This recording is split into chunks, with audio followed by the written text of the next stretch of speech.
శ్రీమాత్రే నమ. జై గురు దత్తాత్రేయ నమ.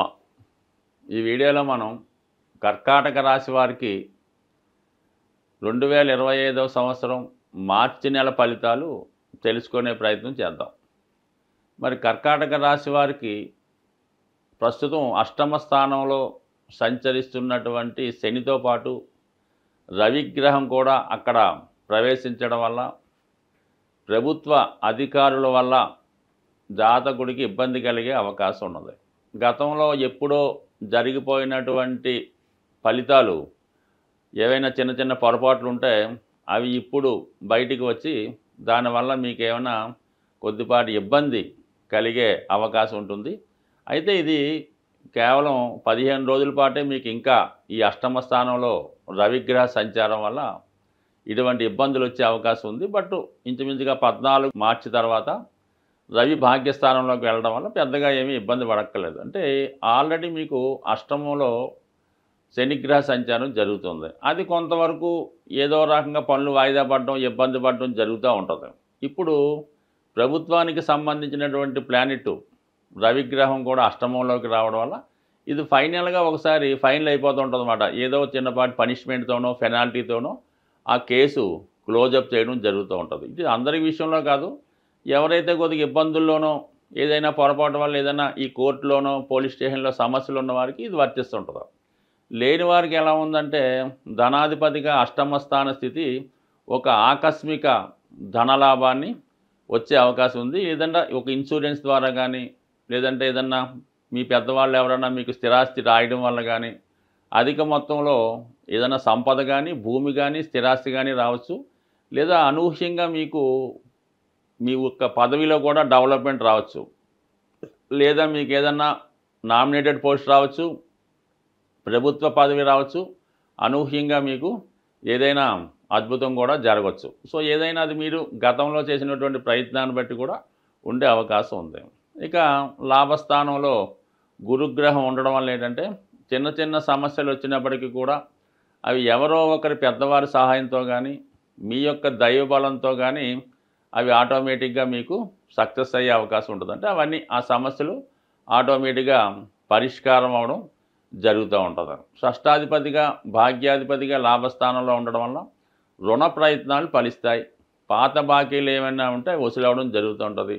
ఉద్యోగంలో ఆగిపోయినటువంటి ప్రమోషన్ ఏమైనా ఉంటే అది మీకు రావడం జరుగుతూ ఉంటుంది. ఇంకా భాగ్యాధిపతి అవ్వడం వల్ల పెద్దల ద్వారా మంచి సలహా లభిస్తుంది. గురువు ద్వారా మంచి విద్య నేర్చుకుంటాడు. మీలో దైవభక్తి పెరుగుతుంది. ఉత్సాహంగా దైవ సంబంధించిన కార్యక్రమాల్లో పాల్గొంటాడు. పెద్దల యొక్క ఆశీర్వాదంతో సమస్యలు పరిష్కారం అవడం, ఆరోగ్యపరంగా అనుకూలంగా ఉండడం అంటే అదృష్టం మాట. భాగ్యాధిపతి లాభస్థానంలో ఉంటే జాతకుడికి అదృష్టం కలిసి వస్తుంది.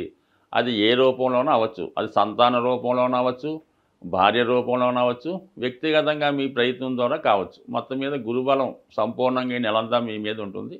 ముఖ్యంగా మరి 5వ స్థానంలో ఏర్పడినటువంటి ఈ పంచమాధిపతిగా ఉన్నటువంటి కుజుడు, దశమాధిపతిగా ఉన్నటువంటి కుజుడు 12వ స్థాన సంచారం వల్ల ఏమిటంటే మీ యొక్క హ్యాపీ కొరకు చాలా కాలంగా మీరు ఏదైనా ఒక పని చేద్దాం అనుకుంటే అది మీ వ్యక్తిగత సరదా కొరకు కావచ్చు, ఇతరుల సంతోషం కొరకు కావచ్చు, మీ యొక్క పిల్లల యొక్క వారికి ఏమైనా ఇల్లు కొనడం కానీ స్థిరాస్తి కొనడం కానీ అటువంటివన్నీ చేయొచ్చు. ఈ పంచమాధిపతి వ్యయ స్థానంలో ఉండడం వల్ల సంతానం కొరకు అంటే వాళ్ళ యొక్క విద్య కొరకు కావచ్చు, వాళ్ళకి ఏమైనా గృహం కొని పెట్టచ్చు, వాళ్ళని విదేశం పంపించవచ్చు. లేదంటే మీరు ఏదైనా ఒక సినిమా తీయచ్చు, లేదంటే ఒక కథ రాసి దాన్ని ప్రింట్ చేయించవచ్చు. అంటే మీలో ఉన్నటువంటి హ్యాపీకి ఒక విధంగా ఎంటర్టైన్మెంట్కి ఖర్చు పెట్టడం జరుగుతూ ఉంటుంది.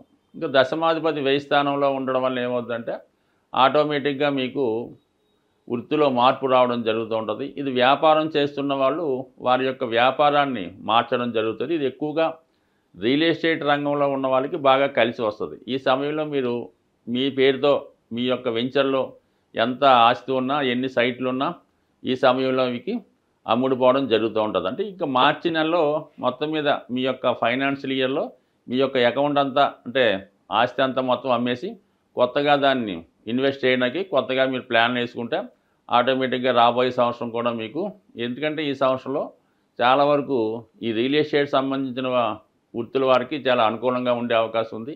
అలాగే కన్స్ట్రక్షన్స్ ఎక్కువగా పెరిగే అవకాశం ఉంది. కొత్త కొత్త వెంచర్ స్టార్ట్ అవ్వడం జరుగుతూ ఉంటాయి కాబట్టి మీరు కొత్త వాటిలోకి వెళ్ళిపోతే చాలా వరకు ఈ రాశి వారికి అనుకూలంగా ఉండడం జరుగుతుంది. ఇక భాగ్యస్థానంలో సంచరిస్తున్నటువంటి శుక్ర రాహువులు వాళ్ళు చాలా వరకు ఏంటంటే ఇది స్త్రీలకు చాలా అనుకూలించే అవకాశం. ఈ రాశిలో ఉన్నటువంటి స్త్రీలకి వారి యొక్క ముఖ్యంగా ఏంటంటే ఎవరన్నా ఈ కర్కాటక రాశిలో ఎక్కువగా సినిమా రంగానికి చెందిన వారిలో సెలబ్రిటీ రంగానికి చెందిన వారు కూడా చాలా ఎక్కువ మంది ఉండడం జరుగుతుంటుంది. అంటే ముఖ్యంగా హీరోయిన్స్, లేడీ పాత్రధారులందరూ కూడా ఈ రాశికి ఉంటారు. అటువంటి వారికి చాలా వరకు మంచి గుర్తింపు, చాలా బిజీగా కొత్త అవకాశాలు రావడం, దానికన్నా ముఖ్యంగా ఎలా ఉంటుందంటే మీ యొక్క రెమ్యునేషన్ కూడా చాలా ఎక్కువగా పెరగడం జరుగుతూ ఉంటుంది. ఆ కారణం వల్ల ఏంటంటే అటు ధనంతో పాటు మీ యొక్క నేమ్ అండ్ ఫేమ్ కూడా చాలా వరకు వచ్చే అవకాశం ఉంటుంది. కాబట్టి మరి సాధ్యమైనంత వరకు ఈ రాశిలో ఉన్నటువంటి వారు కొత్త అవకాశాల కోసం వెళ్ళిపోవడం మంచిది. పాత అవకాశాలు ఏమన్నా ఉంటే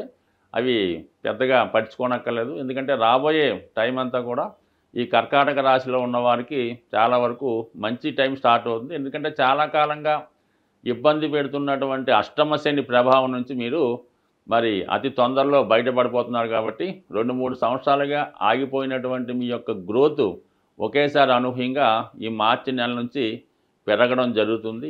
ప్రస్తుతం ఈ మార్చి నెలలో గ్రహస్థితి ఆర్థిక పరంగా చాలా ఇబ్బందికరమైన పరిస్థితులు ఏర్పడే అవకాశం ఉంది. దానికి కారణం ఏంటంటే ధనాన్నిచ్చే శుక్రుడు రాహుతో కలిసి ఉండడం, అలాగే గురు శుక్రుల పరివర్తన, ముఖ్యంగా ఈ వృషభ రాశి, మీనరాశి ఈ రెండు కూడా శుక్రుని యొక్క స్వక్షేత్రం, ఉచ్చక్షేత్రాలు అవ్వడం వల్ల శుక్రగ్రహం లక్ష్మీ అవతారంగా భావించడం జరుగుతూ ఉంటుంది. కాబట్టి మరి ఈ ప్రభావంలో ఏంటంటే కొద్దిగా ఫైనాన్షియల్ టైట్ ఎక్కువ ఏర్పడుతుంటుంది.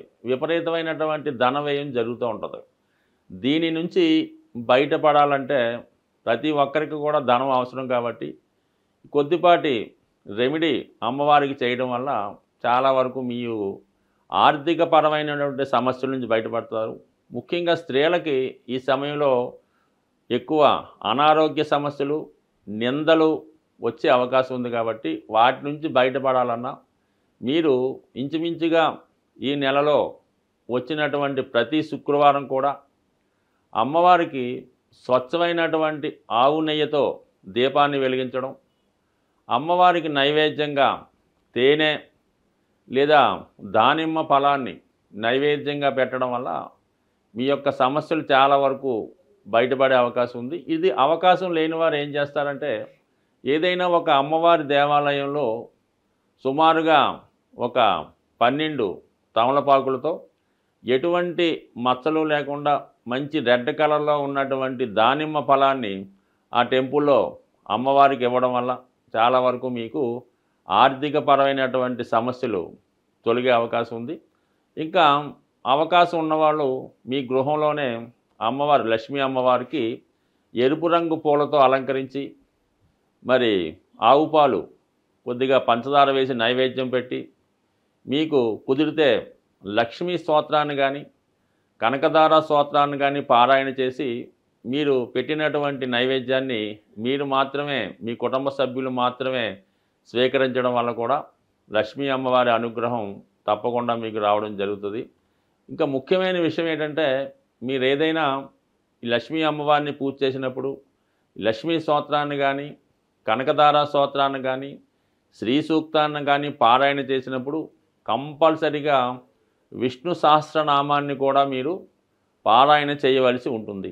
అంత చేయలేని వారు కనీసం శ్రద్ధగా వినడం వల్ల కూడా మీకు అమ్మవారి అనుగ్రహం తప్పగా లభించే అవకాశం ఉంది. కేవలం మీరు విష్ణుమూర్తిని, వెంకటేశ్వర స్వామి రూపంలో ఉన్నటువంటి విష్ణుమూర్తిని ప్రార్థిస్తేనే లక్ష్మీ అమ్మవారి యొక్క అనుగ్రహం, తద్వారా శుక్రగ్రహ అనుగ్రహం మీకు లభిస్తుంది. కానీ కేవలం లక్ష్మీ అమ్మవారిని ప్రార్థించినంత మాత్రాన మీకు ఎన్ని సంవత్సరాలు ప్రార్థించినా కూడా ఆ ఫలితం వచ్చే అవకాశం లేదు. కాబట్టి మరి సూక్ష్మంలో మోక్షం ఏంటంటే విష్ణు సహస్రనామంతో కలిపి చదవడం వల్ల మీకు సంపూర్ణ ఐశ్వర్యం, దాంతో ఆరోగ్యం కలిగే అవకాశం ఉంటుంది. స్వస్తి.